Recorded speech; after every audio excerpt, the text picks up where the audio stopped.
Hey everyone, welcome to this week's episode of the Powder Blue Podcast. If you are new to the channel or unfamiliar with this podcast, it is a Philadelphia Phillies pod. It's also a three-man show. Myself, Frank Klose, 97.3 ESPN's Philadelphia Phillies insider, and Geoff Mosher, longtime Eagles insider and co-host of the Inside the Birds podcast. We break down Phillies baseball. Not only that, due to what's going on and the circumstances at the moment, we dive into the MLB and what their plans are moving forward. So with that being said, I hope you all enjoy this week's episode. And welcome to the Powder Blue Podcast. We are still quarantined, many of us furloughed, but we're still talking Phillies baseball, even if there is none going on at the moment. My name is Frank Klose. I'm really happy to be here chatting with you, along with Geoff Mosher, Hunter Brody. What's up, guys? Hanging in there. Living that quarantine life. And yes, while a lot of people are stuck inside, the Philadelphia Phillies are among those stuck inside, but Major League Baseball is trying to figure out what's going to happen next. So whenever the quarantine is broken, then what? So some good news out of this, Geoff and Hunter, perhaps.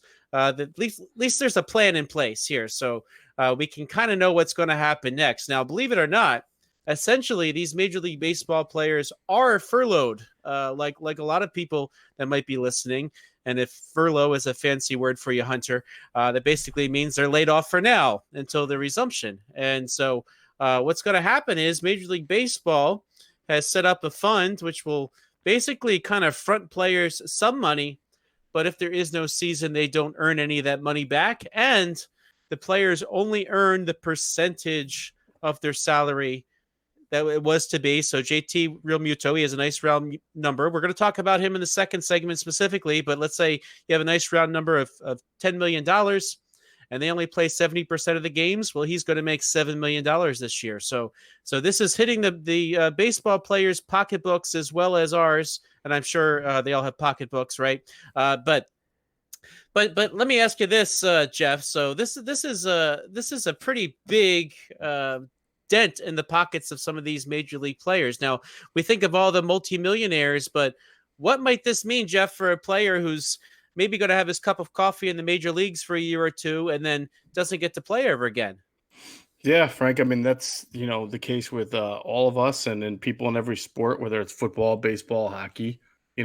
We always tend to think of the guys that you just mentioned, like Realmuto, Jake Arrieta, the guys who have the huge, enormous deals. But there are a lot of guys, who think about, just for example, Seranthony Dominguez, right? I mean, he might have to have Tommy John surgery. He's not making a ton of money because he's not an established veteran in the major leagues. And is he going to be able to get his surgery at a time where everybody's social distancing? Is he going to be able to go to the hospital? Is he going to be able to get that taken care of? Is he going to be able to get it rehabbed correctly? Interesting you mentioned that, because Noah Syndergaard of the New York Mets, his Tommy John surgery happened as scheduled, considered an essential surgery by the doctor who did it, who I'm sure was well compensated. That's a whole other issue we could have here. But if you were to ask me what team would probably suffer a season-ending injury during the middle of a quarantine, I would probably have said the Mets.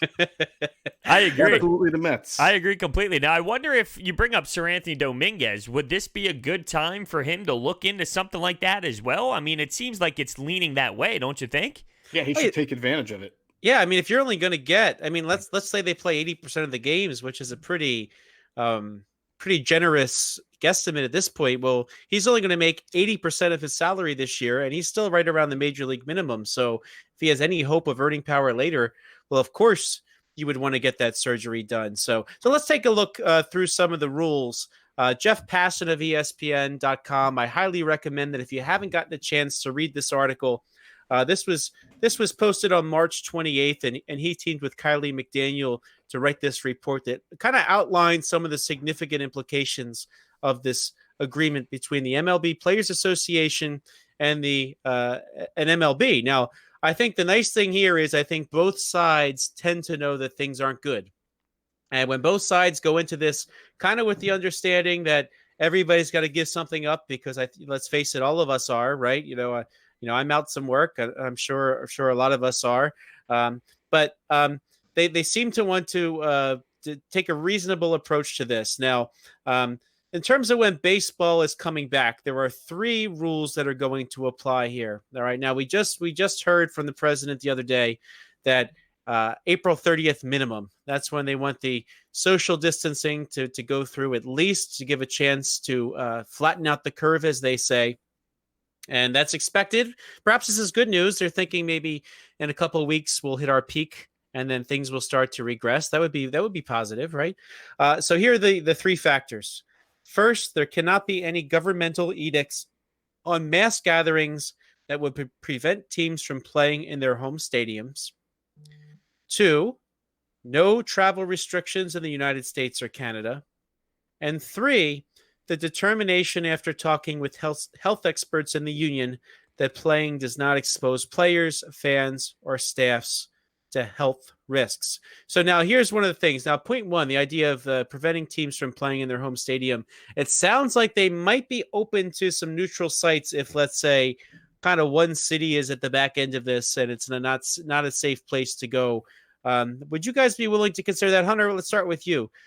If you say, well, you know what, it's passed through a lot of these big cities, but maybe I'm just going to throw out a random city. Let's say Detroit isn't hit the way that Philadelphia is and New York is at this point. Bad example, Frank. That's one of the hardest hits. Well, I'm looking positive, but let's say if one city has to play their game somewhere else, would you be okay with that, Hunter? I think so. At this point, I feel like I need sports in my life, so maybe it's the selfishness in me. I don't know if it's the greatest thing. I mean, it's what's the alternative? It's either you have some sort of baseball. If you're the owners and you're looking at the revenue side of things, it's either you keep missing out on these games, you continue to lose money, or you go into a stadium that has nobody in there and you throw them out there and they just get to play that way. I feel like that's the way to go because, as I stated, it's either you're making no money at all and you're going to continue to lose, or at least there's some TV revenue involved that will help out. So, yes, at this point, getting people on the field, we have to understand that there will be no fans for the start of this. You don't just go from nothing to 20,000 people screaming and going crazy. So with that being said, yeah, I would be open to it because you gotta somewhat start the trend of getting back on the right path. And very interesting you say that because I caught up, well, not me personally, but I caught Dan Straley, member of the 2019 Lehigh Valley Iron Pigs. He signed with the Korean Baseball Organization. And actually his teams, what the KBO is doing right now is they are only playing scrimmages against their own team right now with no fans. And very interestingly, in South Korea, people are tuning into those games to watch their team play itself right now.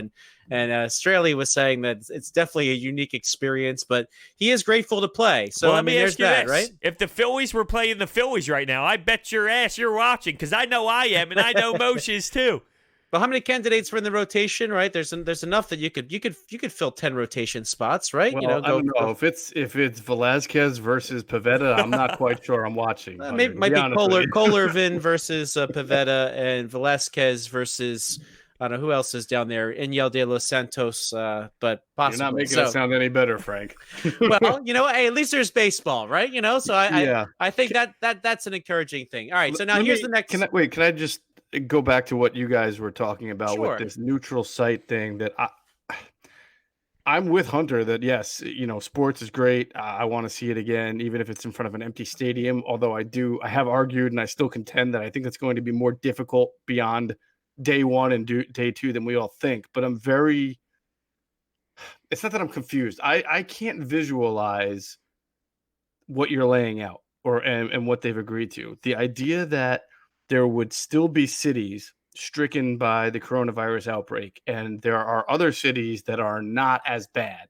And so how many teams, all major league teams, would then travel or have teams dispersed to these 2 or 3 cities or 4, I don't know, that may be able to host ball games in empty stadiums. Now, you still have to get there from where you're at. You have to go to the airport. You have to travel. You have to go back to where you're from. I don't realistically and feasibly see that scenario ever happening. Well, it remains on the table, I suppose, and it gives you at least an option to play if that's what it comes down to. Now, let's look at the next point that he makes here. Um, what's the first step when you get cleared? And here's this kind of answers our one question we were asking about last week. Teams will report back to their spring facilities. So I mentioned last week that I understood that the Phillies still had their lockers still intact down in Clearwater, unless they grabbed a bat or their glove or something like that.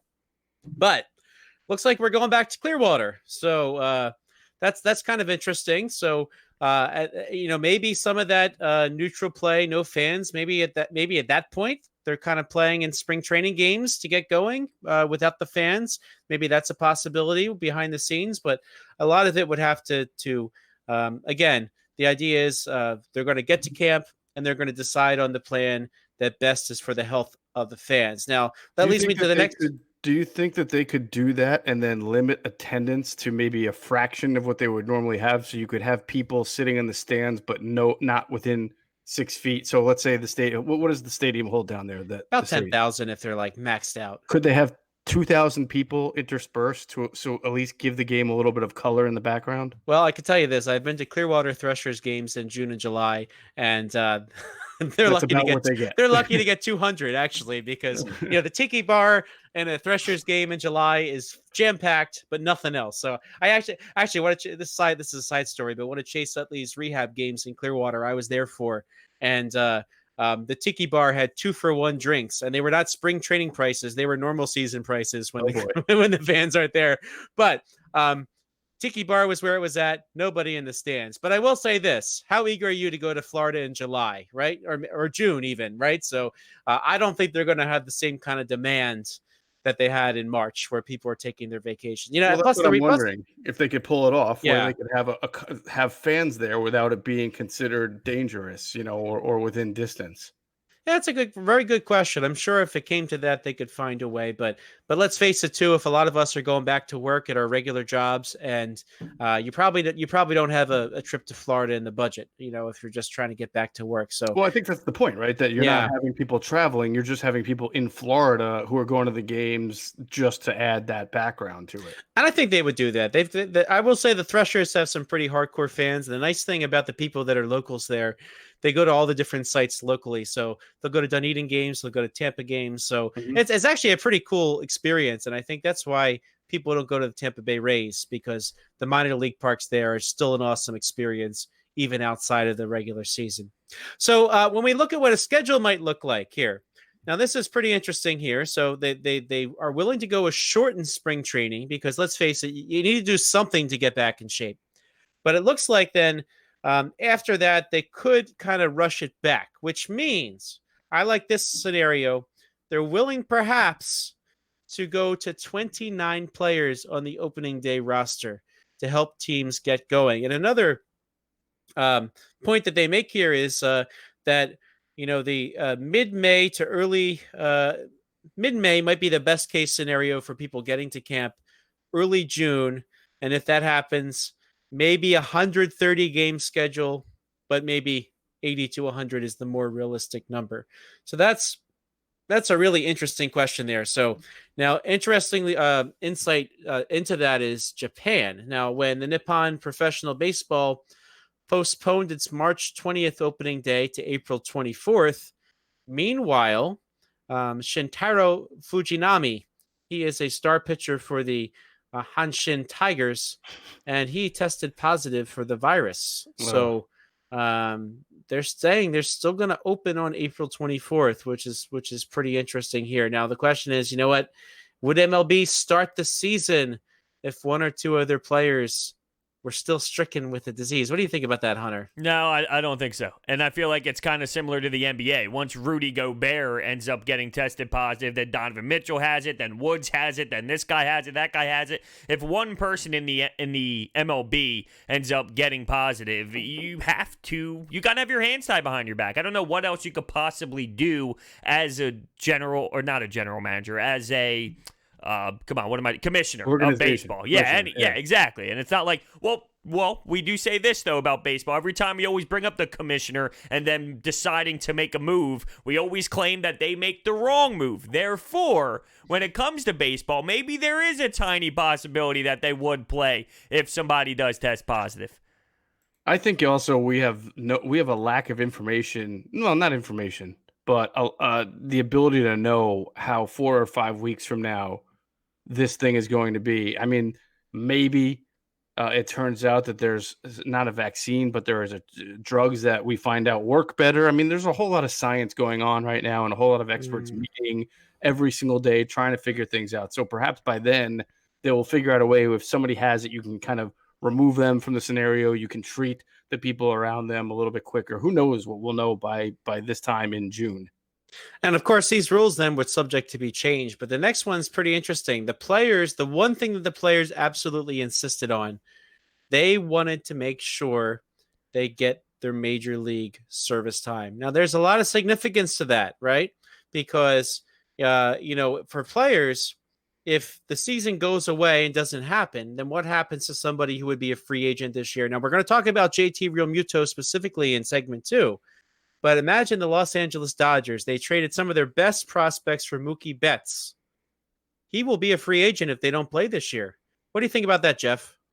Well, look, I think anybody who traded for a guy on a 1-year deal, right, has to take that risk regardless. Mookie Betts could have torn his ACL, right? And then that would have probably made the Dodgers back off a little bit on giving him an extension and waiting until he got healthy, or at least the following offseason when they had to make a decision.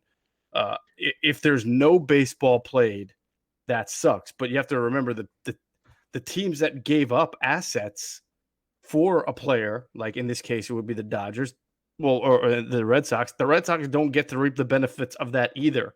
So it's just the way it is. And then the guys hit free agent. It doesn't mean the Dodgers won't get a chance to sign Betts. They knew when they acquired him that if they wanted him long term, they were going to have to pay him a lot of money. And it sounded like Betts was going to test free agency regardless. And that's why the Red Sox traded him. So I do think it's a rough situation for some of the teams. There's really no other way around it.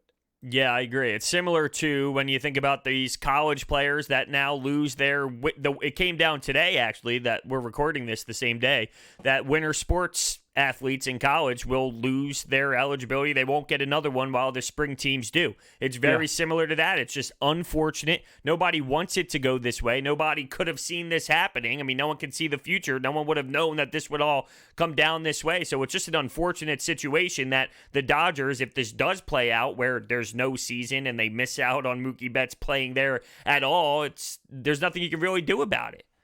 And among some of the other free agents, George Springer could be a free agent next year. Trevor Bauer of the Cincinnati Reds, Marcus Stroman of the New York Mets. Imagine that for the Mets. They lose Noah Syndergaard for a year anyway, but imagine if they don't even get Marcus Stroman, for someone who they just traded for last year, and then next year they're beyond him and they're going into Syndergaard's last year. All right, one more thing to point out about this. So if no games are played, so there's this $107 million advancement that teams guaranteed players. So they are going to get $5,000 in May and April to basically, if they have no other agreed to contract, people essentially will get guaranteed some money for the year.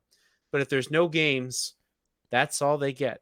So it's pretty interesting that the Major League Baseball Players Association definitely is not holding baseball to that standards, because let's face it, baseball's not getting revenue either. I think the big thing about the Players Association has been arguing for the share of revenue that's rightly theirs. And if there is no revenue, then I guess they can't really particularly make a difference in terms of if there's no money, well, then there's no cut to get, right? Right. Well, right. Are you guys more surprised that, like, who do you think I know realistically nobody made out, but in terms of these two parties right now, who made out better? I think probably the players, to be honest with you. I mean, they're going to get significant revenue whether or not there's a season, and that means guys who are fringe and guys who are lower level and don't. And honestly, it ain't like football to me, and I don't know how hockey salaries work, Hunter, but even like the fringe guys are pretty well paid. in baseball. Like, middle relievers like David Robinson. What was he? What did he get signed for? David Like, Robertson was going to make what, 10 million a year, 10, or is it 12? 10 to 12. I forget. yeah, The I mean, exact that's number. like that's a starting 12 wide maybe. receiver for a lot of teams. So I mean, and this guy's pitches once every 2 or 3 days. So I think to be honest with you, I think baseball players always make out well because they have the strongest union of all the 4 major sports. One more thing I want to add about that too is that according to the terms of the deal, if any player has incentives, they will be paid on a prorated basis. So if your contract said if you play 100 games, your option vests, or if you pitch in 30 games, your option vests, and you only play 80% of the games, well, then that will then become 80 games and 24 games to match up to that. So players still, at least percentage wise, seem to get to that. Now, I have one more question, and we're going to be approaching our first break in a couple minutes. But what do you do? What does this mean for record books? Right? I mean, this might put a real dent into somebody's overall careers. Could this affect the Hall of Fame? Could this affect the player's legacy? Hunter, why don't we start with you? What does this mean for players long term?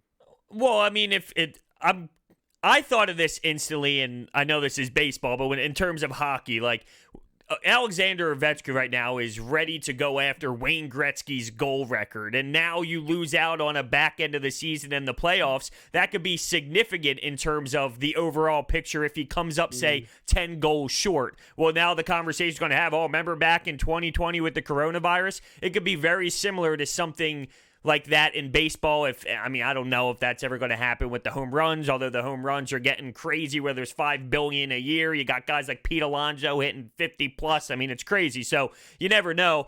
But in terms of like just this season, I don't think there's much to be said about it. I feel as if it would only matter, at least this is my opinion, with something similar to what I just laid out with Alexander Ovechkin. Not so much this season. I don't think anyone, say they play 70 games, they're going to look at it and say, well, imagine if they would have played 162. He could have had way more. I don't know if it's going to be talked about like that.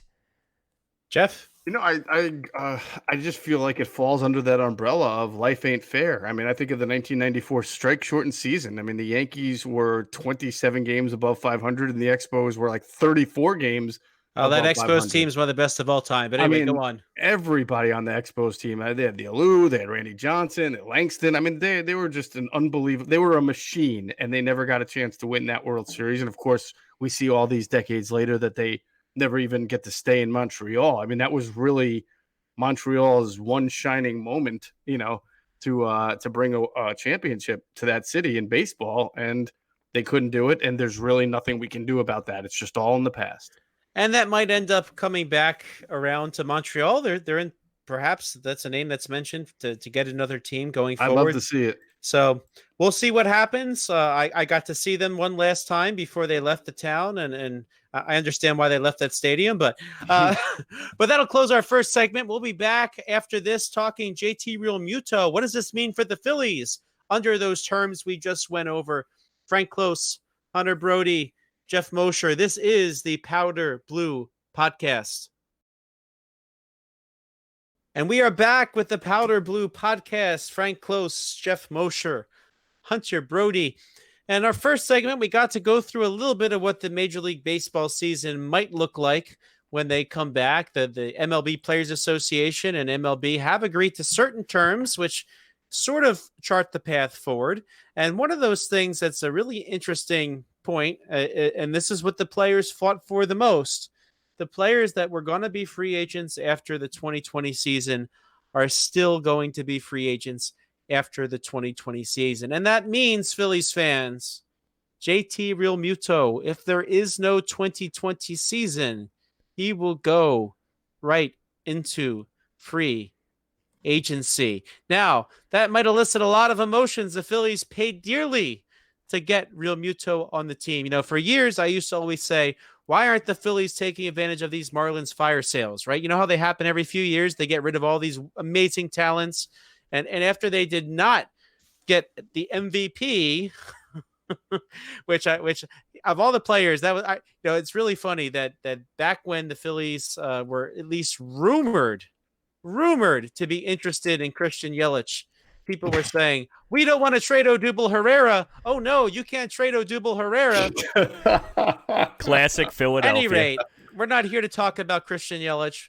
I'm just bringing up that the Phillies paid the Marlins deeply in terms of price. They traded a potential number one pitching prospect in Sixto Sanchez, and they traded a very capable starting catcher in Jorge Alfaro, and they may get nothing this year out of JT Realmuto if they cannot come to a contract extension. So just on that alone, let's before I get to the ins and outs of what they can do in terms of negotiating at the moment, Hunter, what happens if they don't get to re-sign JT Realmuto? I'm going to be pissed. I'm just flat out going to be pissed. And I feel like this is a situation where my gut tells me that he is going to hit free agency. And I just feel like your number one goal should be to make sure that this guy does not hit free agency. I mean, there should be no reason to even play this game. You have the situation in front of you. You can stop it from happening. Make sure that doesn't happen, because guess what?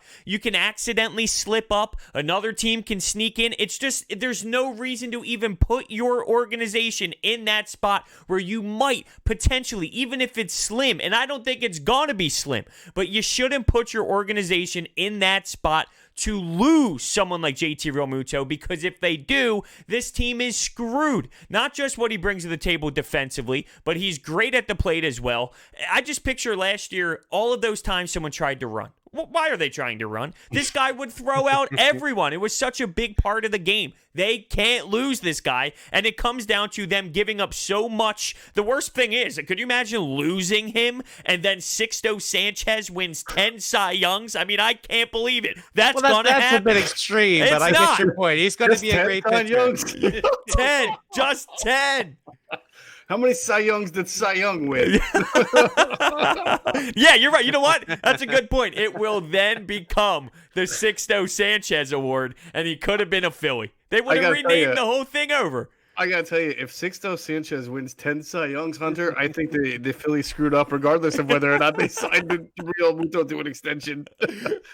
But let me ask you something. On a serious note, though, what's the difference? Do you think the plan for the Phillies was to get 2 years out of Realmuto, hopefully win a World Series, and then let him walk?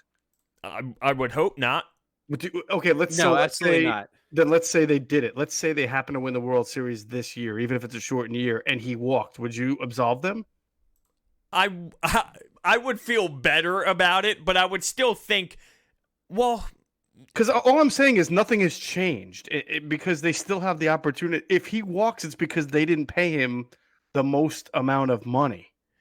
But and don't that's you not think any different than now, other than you may just lose the whole year? But again, that's why I say if the Phillies' mindset was, well, maybe we can squeeze in a World Series ring, and then if we don't meet his demands, we have the currency from the fans because we won a World Series, but I don't see how anything else has changed. Well, see, I think that's flawed. If you gave up on Sixto Sanchez, a team that needs pitching that badly, for a chance to win, and here's the thing. But I agree with you. I don't think that's what they were thinking. I was going to say, if they were to go out and get all this starting pitching, like the roster's still flawed. So if they went out and got JT Realmuto and then added 3 legit starters, and then you realize, like, okay, hey, they put something together, even if it is for 2 years, then it would make more sense. But they're giving you 75% of a roster, and then they can't have that mindset with the way that this is. And I'll say this.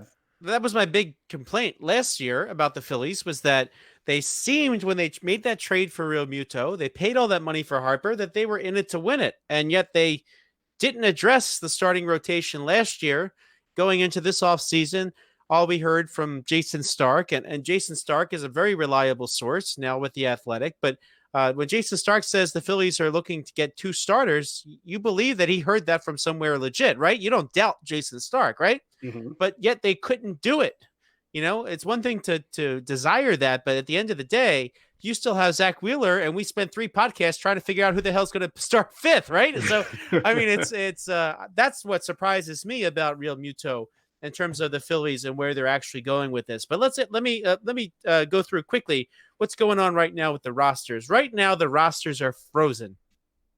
Teams may not make any deals. Now, the Phillies did make a couple moves. We'll talk about that in the next segment.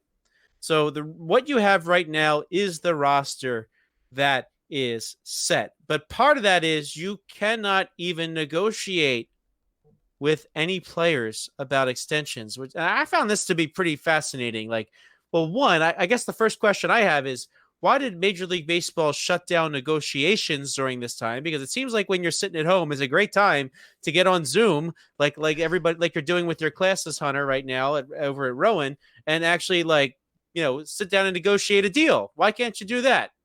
It does seem odd. I'll be honest with you. It does seem odd. Like, why can't you communicate with your own players about extending? That is very odd to me. The only thing I can think of is that, no, I was going to say maybe taking physicals before you agree to long-term contracts, and then it becomes a difficult That's not situation stopping of getting. the NFL, though. No, it really isn't. It's not stopping. Well, it technically, you're right, because you could agree to the deal under the premise that when things resume, you take a physical and pass it. So, in fact, I think, baseball is probably failing itself in that department, which is not a surprise of, not keeping itself in the public eye at a time where the NFL is able to do it without its product being on the field.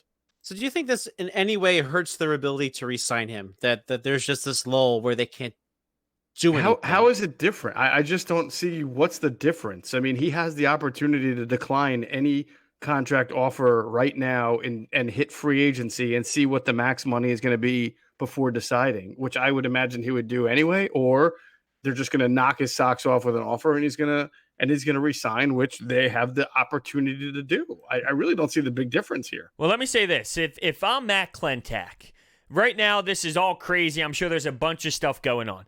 But what else is more important in terms of the roster right now other than JT Realmuto? Like, if I have a list and I'm Matt Klentak, this is at the top of the list. I mean, it is a serious issue that needs to get done. So with that being said, even though I can't go out and actually talk to him or Zoom him and talk about it, I will have 10 different scenarios written down and processed where, okay, this is how I'm going to approach JT. If he says no to this, we're going to try this. We're going to try this. Like, it should be structured and there should be a game plan. So when it is time where they can communicate, I have something in front of me where I can lay out a bunch of different scenarios and at least try and get him. I just don't want him hitting free agency. Make it work before he hits the market. And I feel like that's possible. And really, when the teams resume, they're going back to Clearwater, right? So that would be an opportunity to perhaps pick up the negotiations. But am I crazy? Can I add this? Am I crazy? You guys are looking at me like I'm crazy. No. I would say this. In the event that there is a lost season and not a single game is played, I think it would be smart of MLB and the Players Union to sit down one more time and negotiate maybe like a week window for teams to be able to take care of in-house free agents like that. But I would say, Hunter, that, like, you know how it works in the NFL, right? The combine, there's supposed to be no communication. There's communication. So if you're trying to get me to believe that Matt Klentak can't call up, what is it, Scott Boras, right? No, he does not. He is not represented by Scott Boras. Oh, okay. Well, either way, whoever his agent is, if you're telling me that there's no conversations going on right now during this quote unquote freeze, I'm going to say you're lying. Of course they're talking. Yeah, absolutely. And yeah, I don't know if there's no reason for them not to be able to at least do what you're saying, is have all these scenarios mapped out and say, when everything starts up, we announce it. Right. So Jeff Berry, who is JT Realmuto's agent, so not one of the big names, but he's trying to play like one of the big names in terms of how he's managing his client right now. Well, that was going to be my question. It's like, is that a good thing it's not Scott Boras, or a bad thing? Because at this point, it seems like him and the Phillies have a good relationship, even though he's one of the tough guys to deal with. But here, here's this other guy. It's like, who are you? And honestly, that's been the case ever since. Now, I kind of want to move the conversation to one more thing in the last 4 minutes or so we have in this segment. But think about the economy for a second, right? We're taking a huge hit. Like, so it doesn't, I don't want to look at my 401k, right? So, like, I know I have like I think I lost a fourth of my money in like 4 weeks time, which is unbelievable because I met with the financial planner right before all this and he thought I was doing great. Well, now certainly I'm not doing great. So when the economy comes back, baseball's revenues have to take a hit, right? Would you agree with that? Like if you're the average fan, and you were furloughed for this few months, you probably still had to pay your rent. You still had to pay your mortgage. There's going to be a decrease in fans going to games, right? Am I wrong to think about that? I think you're right to think about that. I also think that just because some government agency or government leader says everything's okay, you can go out of your house now, there's still going to be a faction or a percentage of the people that say, I think I'm going to chill from public places now, even though they're telling me that I can be there. I don't think there's going to be this like mad rush, out of the neighborhoods into the ballparks. I agree. I think there's going to be a hit. So Hunter, like for the fan, like what kind of revenue hit are you talking about for Major League Baseball? Like that, I think this is a very valid thing to talk about in all of this, because all of a sudden fans are going to be buying tickets like they used to. Maybe if they go to the game, they say, all right, well, I'm not going to have a second beer because that's $14,000 and I don't have $14,000 at the moment. I don't know what a beer costs at the moment, but fans are not going to spend like they spend. Is that fair to say, Hunter? Yeah, I think so. I mean, if you told me tomorrow there's going to be a Phillies game and I got tickets for free somehow, Phillies were giving away free tickets, I'm not jumping out of my house to go to that game instantly after all this is going down. So from a personal experience, I know that there's plenty of people that probably think the same way as I do, and it is going to take a hit. And now think about this. The MLB comes back. Well, does the NHL come back? Does the NBA come back? Now, those limited people that would be going to the games now have other options as well. So it's like, well, are they going to go to the Phillies game, or is the NBA back in action? Like, Especially playoff games, right? You're not going to choose a exactly. Phillies game over a Sixers playoff game if you have the opportunity to spend your money, or a Flyers playoff. So here's my thought about all this, and I'm going to kind of wrap up with this because we have under a minute. But the Phillies and JT Realmuto, I believe they're going to come to an agreement, and here's why. The Phillies, would you agree with it? Really fast, yes or no, guys? Are the Phillies in a better financial position than, say, the Pittsburgh Pirates? Yes. Can they weather a recession better than the Pittsburgh Pirates? Yes. Baltimore Orioles. Think about all the small market teams. The Phillies are going to be in a better spot than a lot of these other teams are, even though there has been this stoppage of play. It's going to affect them less than other teams. And meanwhile, and there's some talk out there about the virus sort of coming back around. Here's what I do to get the deal done if I'm the Phillies, and they can do it. They work out a deal with Realmuto where he's paid a signing bonus, and that signing bonus is spread over the next 4 years. That means if there's another stoppage for this or any other reason due to health, he will still get paid. They can do that. They can offer that now. It can be more money than the others because I think that means overall the salaries are coming down next year. Phillies can get it done. Now is the time for them to use their financial strength to make a deal happen now. And, we're just about out of time for this segment. So my final words, I guess, would be, and I kind of ask you this. Do you understand my rationale? Do you think that puts the Phillies in a better spot to shine Realmuto than perhaps they were a week ago? Hunter? Yeah, it makes sense. It just comes down to execution. That's all. Jeff? Yeah, I think it makes sense, and not just execution, but the desire of Realmuto to do that and not want to at least see what's out there. And I think it makes a lot of sense for both sides to get this done. Frank Klose, Geoff Mosher, Hunter Brody. We'll be back after this to break down the latest Phillies roster moves and what that might mean for the season coming up.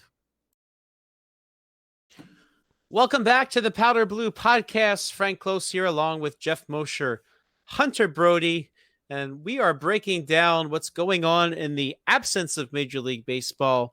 Lots to talk about, breaking down the possible scenarios when baseball returns. And most importantly, we just broke down what that might mean for the Phillies free agent to be JT Realmuto. And now we're going to take a quick look at what's going on in terms of rosters right now. So I just mentioned a moment ago that there was a roster freeze. So the Phillies made a handful of moves the other day, and that was ahead of the freeze because it was kind of essentially their last chance to option these guys to the minor leagues. Now, they may or may not keep these guys on the 40-man roster. One interesting thing that has happened is we've seen that the Phillies have and other teams have worked out deals with some of the non-roster invitees to figure out what's going to happen next later. We saw ahead of what would have been the normal deadline, usually like 5 to 7 days out, players will have opt-outs. And so, for example, Neil Walker, who was with the Phillies in camp, Josh Harrison, Logan Forsythe, Ronald Torreyes. Some of these guys had some opt-outs in their deals. And Forsythe was ripping it up too, wasn't he? He very much was. Forsythe, of course, started ahead of Chase Utley on those Dodgers teams at the end of Chase Utley's career. So the Phillies had some good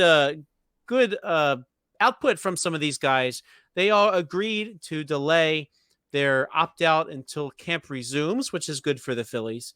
So ultimately, the Phillies made 6 options. Okay, so they didn't release anybody. The Washington Nationals, for example, did release Hunter Strickland and I believe one other player. So other teams did do that, but the Phillies have managed to hang on to pretty much everybody in that massive camp. They haven't sent anybody packing for good.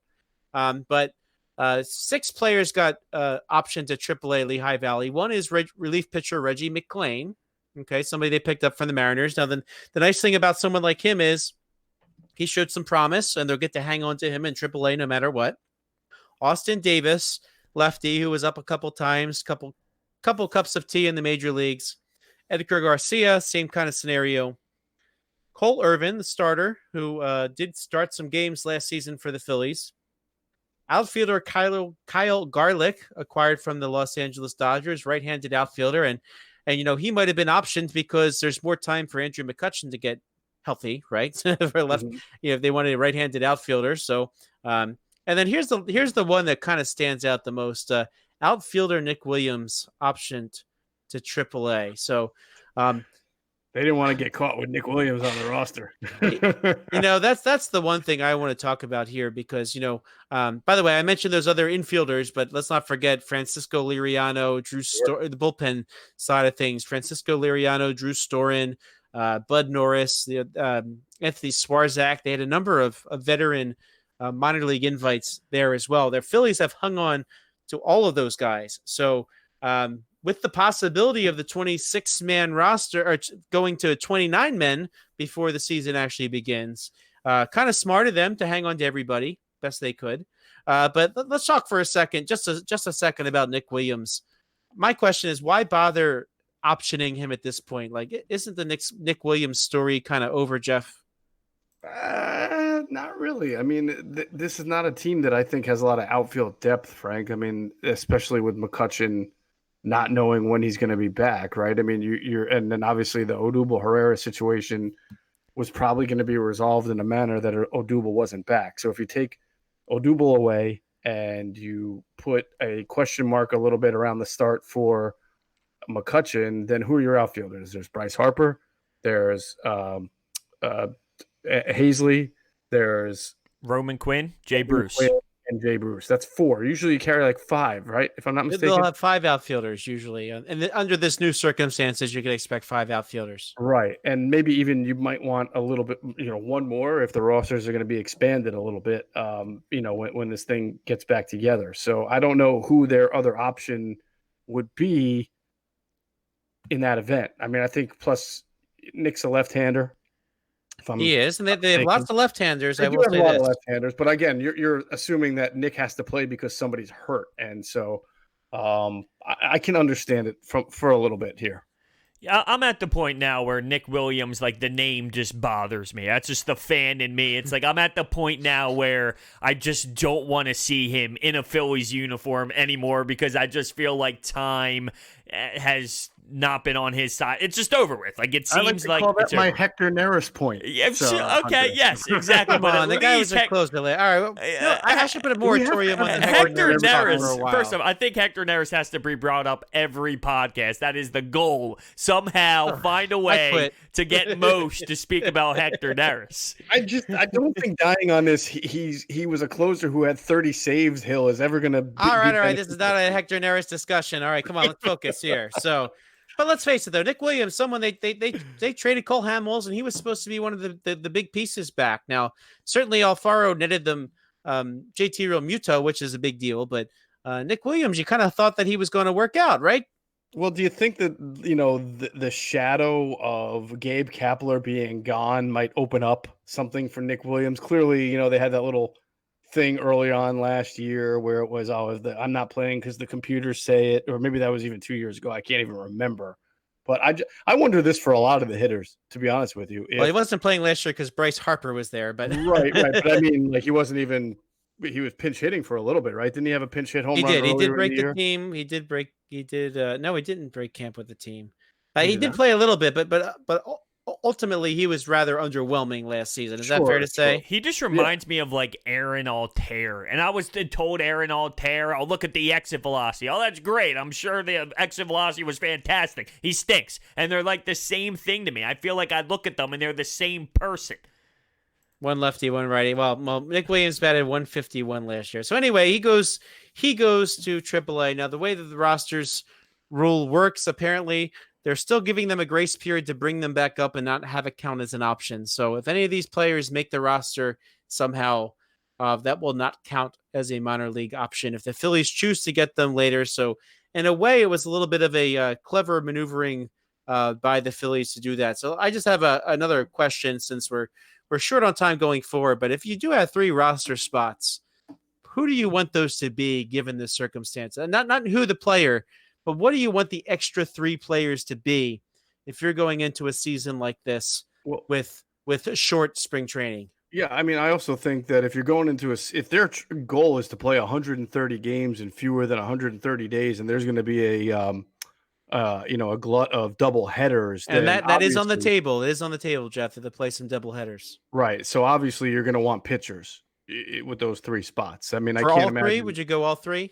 Listen, I wouldn't be against it, and I think some forward thinking. I wouldn't be surprised if a team like the Rays or a team like the Yankees did that. I think in the Phillies case, yeah. Although I don't know if they have 3 pitchers good enough at that. They don't even have good enough pitchers at the major league level. So to bring up 3 schlubs just to say I got 3 pitchers is not going to help. No, right? I agree completely. Yeah. Yeah, because even when the name Cole Irvin was mentioned, I'm thinking, here's a guy who throws high 80s. And, like, am I supposed to be all pumped up about it? Like, no, the guy just doesn't throw hard enough. I mean, this is the major leagues. He even had time last year. So, okay, we bring up these pitchers. Well, all right, we're bringing up pitchers who really aren't that special. So, do we bring up all these pitchers just because they're bodies, or do we give someone like Nick Williams another opportunity in the outfield in case something happens to another guy? Well, I gotta wonder, like, wouldn't you want to sort of spread it around? Like, would it help to have an extra utility player like that can play infield and up? So right now the Phillies have to choose 2 of Harrison, of Forsythe, and of Walker. Wouldn't it be nice to have all 3 of them, and then they can spell you in the outfield if you want to take it easy on Andrew McCutchen at first. If that's what you need to do, and then maybe have an extra arm in the bullpen, and then maybe carry an extra starter who can spot start, be your doubleheader. And unfortunately, though, that means both Velasquez and Pivetta could make the rotation, right? If you go 6 men with double headers, but maybe somebody else who could start, who could be a long man in the bullpen, and then have somebody be perhaps an extra reliever, so that when you're playing all these double headers, you're not making your buddy Hector Neris go twice a day. Yeah, no. I like the Neil Walker name though. I feel like that's a good name for a utility guy there. Yeah, I don't know if it's logical to go all pitching just because we know how bad their bullpen can be, and we're talking about the double headers. Like it does make sense, but I also believe that maybe grabbing some guys that can play in both spots, maybe can play some all around the infield or whatnot, is also a way to approach this as well. And I feel like that is the way they will approach it rather than all pitching. I think that's just us being emotional about where this pitching staff is. Yeah, and I would just add to that, I think it would be good to have a veteran like Neil, but if you're going to bring up 3, it would be nice to have 2 younger guys, just because I think you want as much energy and youthful, kind of like, this is my shot to make it. You want those roster spots taken up by guys who are hungry and understand their role is not going to be every day and try to get in there and impress. I actually think Walker's my go-to first bench guy, but but I also like Forsythe. I also like Harrison.